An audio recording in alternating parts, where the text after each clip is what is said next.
女人只想买把手枪防身，却完全不知手续竟会如此繁琐。首先她得申请持枪许可证，然后再填表登记，30天后等待相关部门通知。I need to get something now. Sorry, that's illegal.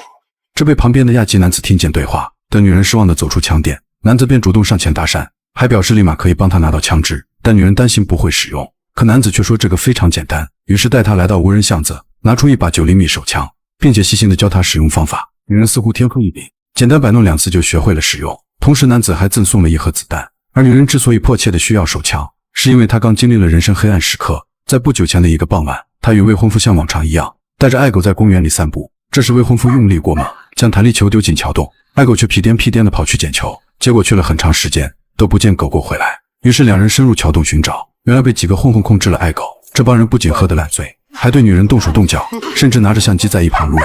未婚夫也并非怂包，因为他懂好汉不吃眼前亏的道理，迅速掏出钱包息事宁人。谁料混混不仅拿走钱包后，还要他们的戒指和手表，这让未婚夫无法忍受，果断出拳制止，因为那是他们的婚戒。可他的强硬态度却换来了一顿无情的毒打，2人双双倒地，还被打得满目疮痍。此刻的混混无法无天，竟然用相机记录了整个过程，时间整整持续了20分钟。事后2人被送进医院，可悲的是未婚夫当场身亡，而女人却昏迷不醒，直到3周后她才渐渐醒来，得知未婚夫早就离去。女人伤心欲绝，内心的创伤导致她感到极度恐惧，仿佛外界的事物都是那么陌生。即使是她勇敢地踏出家门，也感觉身边随时有人在跟踪。等她停下脚步查看，才发现那不过是匆忙赶路的行人，于是跑进警察局，找警官了解案件进展情况。不料警察办事效率低下，很长时间也依旧没有答复，于是便出现了开头的一幕。可女人怎么也想不到，这把手枪竟很快就派上用场，同时还成了她复仇的最好见证。她本来是打算买点酒喝，却遭遇老板前夫跑来争夺孩子的抚养权，没曾想前夫当场情绪激动，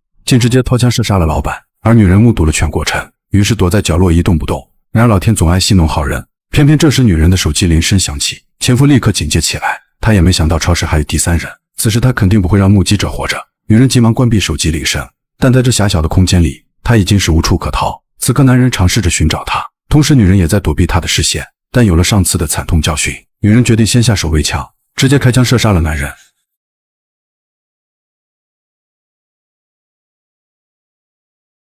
这是他第一次开枪杀人，不仅手上没有一丝颤抖，反而觉得失重解脱。他赶忙擦拭手枪准备离开，却突然又停下了脚步。他来到收银台，然后拿走监控里的录像带，头也不回地离开了超市。随后他脱掉外套丢进垃圾桶，整个操作行云流水，仿佛天生就是干杀手的胚子。很快警察就封锁了现场。经过简单的调查了解，女死者是名越南籍移民，与男死者曾经有过婚姻关系。女人被前夫直接射杀，而前夫却又被自动手枪杀死，地上还遗留了3枚弹壳，其中1枚印有模糊的指纹。超市监控没有问题，但唯独有盘袋子被拿走，所有的线索也就此中断。但黑人警察很有经验，他通过3枚子弹只有1枚命中，便可以判断出凶手枪法很烂，又或许是他第一次开枪。同时收银台没有被盗取，也说明凶手是惊慌失措逃跑。显然他猜的一点没错。此时的女人正因杀人懊悔，但又害怕脑海里的那个陌生人。虽然是第一次杀人，但内心却又享受被支配的快感。或许这就是哲学家普罗提所说的，每个人的身体里都住着一个天使和一个魔鬼。这时的女人想返回到工作中去，因为她是名电台主播，她想利用工作缓解内心情绪。可上司认为她更需要长时间休息，毕竟她刚经历一场生死变故，普通人都是很难走出阴霾。但女人依旧态度强硬，最终上司只好答应她的请求。殊不知黑人警察也是她的忠实粉丝，对她的遭遇有所耳闻。当听见电台传来熟悉的声音，她也为这个勇敢的人感到欣慰。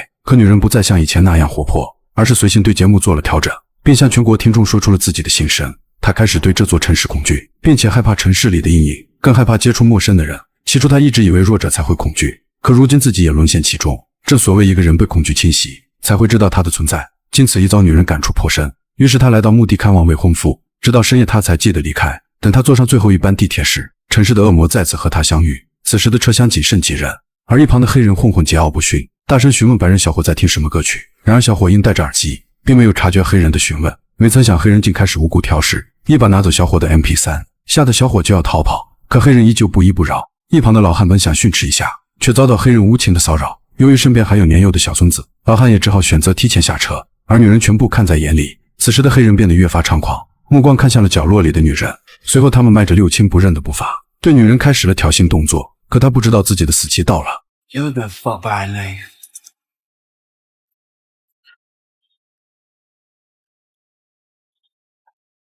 此刻的女人面无表情，甚至还有些解脱的快感。这已经是她第2次杀人。他非常自然走下车，毫无愧疚地走出地铁站台。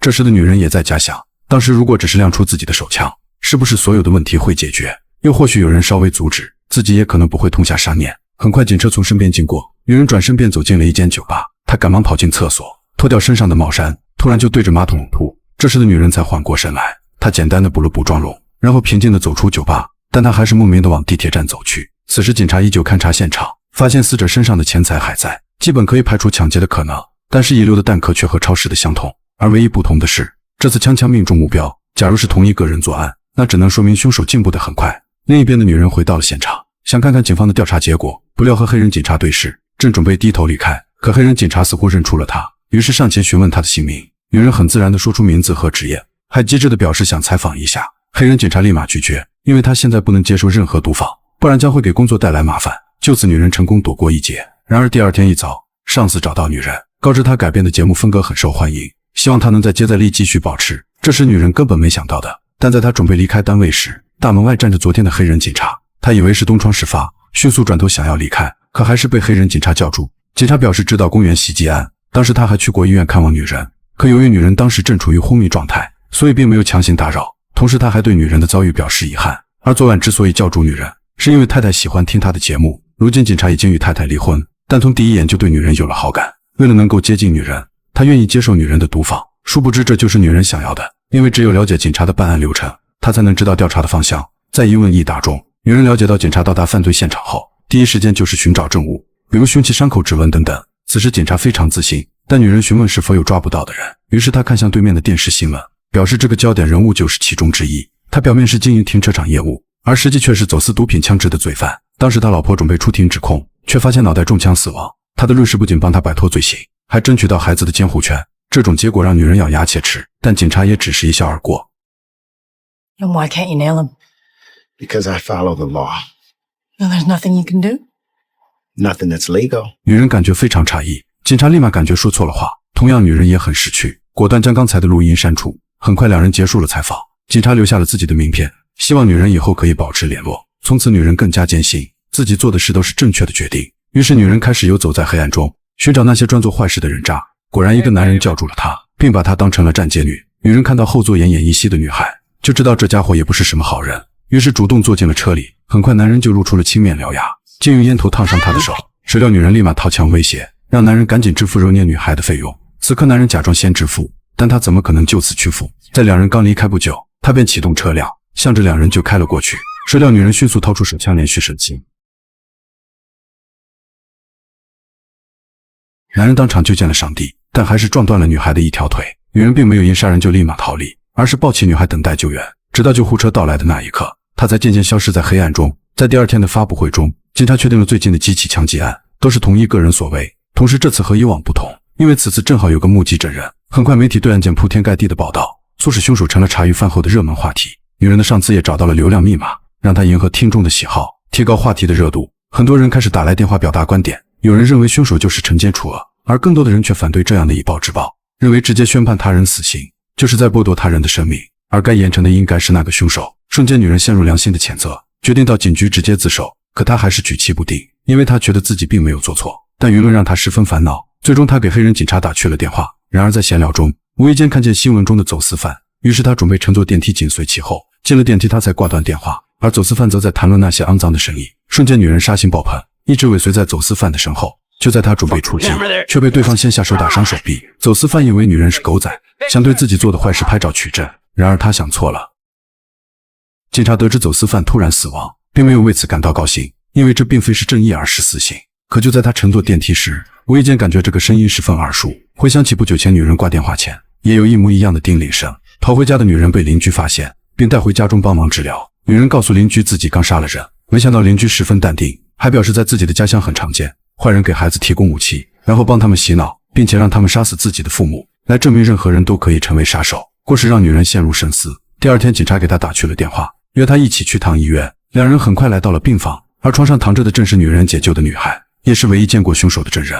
起初警察只想做个测试，没曾想女孩看到女人并不惊慌，而更多的像是多年未见的好友。警察鼓励女孩说出那晚的事，可女孩却选择了继续隐瞒。两人的举动虽然说明了一切，但警察也没有直接拆穿。离开病房后，警察询问女人昨晚是否在房间，女人坚定地回答没有，然后若无其事地离开。回到警局后询问地铁里的小伙，他告诉警方当时除了他和黑人祖孙，还有一个坐在角落的女人。黑人警察赶紧让小伙形容样貌，很快画像就被画了出来，但这种面相简直太过大众化，就此线索再一次中断。可警察还是独自来找女人，并给她看了一枚戒指。女人立马询问哪里找到的，警察表示是嫌犯女友想用她换钱，然后被他们抓了个正着。为此他来找女人去警局辨认凶手，虽然是隔着玻璃辨认凶手，但他依旧认得其中的3人。可女人并没有直接指认凶手，因为她要用自己的方式惩戒这帮死有余辜的恶人。随后他第一时间来到哈林区，询问当铺有谁见过这枚戒指。然而一个老板很快就认出了戒指，于是女人仅用1张钞票就获得了典当者的电话号码。紧接着他来到黑人聚集地，拨打了那个电话号码的当事人。很快对方接了电话，同时女人也发现了当事人，赶忙紧随其后，询问她的男友现在在哪。对方认出了女人，将她驱逐在了门外。但很快女人收到对方的短信，不仅告诉了她地址，还传送了当时的录像视频。女人瞬间破防，同时也坚定了她要处决犯人的决心。为了给黑人警察一个交代，女人把相同的信息转发给了他，这也让警察感知了女人的计划。很快女人来到凶手家，也发现自己的爱犬被人占有。女人拿着手枪缓缓下楼，搜寻着人渣的踪迹。此时爱狗提前发现了她，男人刚转过身就被女人一枪直接击毙，剩余2人匆忙逃跑。为了找到剩余的2人，他让爱狗帮忙带路。眼看快要找到凶手的位置，他果断迂回包抄，直接跑在凶手身后开枪。如今还仅剩1人需要解决，女人跟随爱狗的叫声，慢慢潜入房子的内部，寻找最后一个人的身影。不料还是被凶手偷袭成功。就在他刚被钢筋卡住脖子时，黑人警察及时赶到，吓得凶手立马举手投降。可女人怎么会就此放过这个人渣？但警察举枪不断发出警告，让女人不要太过冲动，表示惩戒只有警察才有权利。他缓缓取下手枪，然后交出他自己的那把。凶手到死也没想到，女人要求逮捕自己，然而警察拿过他手里的枪，表示自己已经想好了报告内容。3个混混到处杀人闹事，先是公园买枪袭击超市，然后又在地铁内杀人，最后3人因分赃不均导致自相残杀，而他自己却凑巧撞在枪口，出于自卫才开枪杀了对方。至于眼前的女人，与所有的命案没有任何关联。至此影片结束，如有不解的请在评论区留言。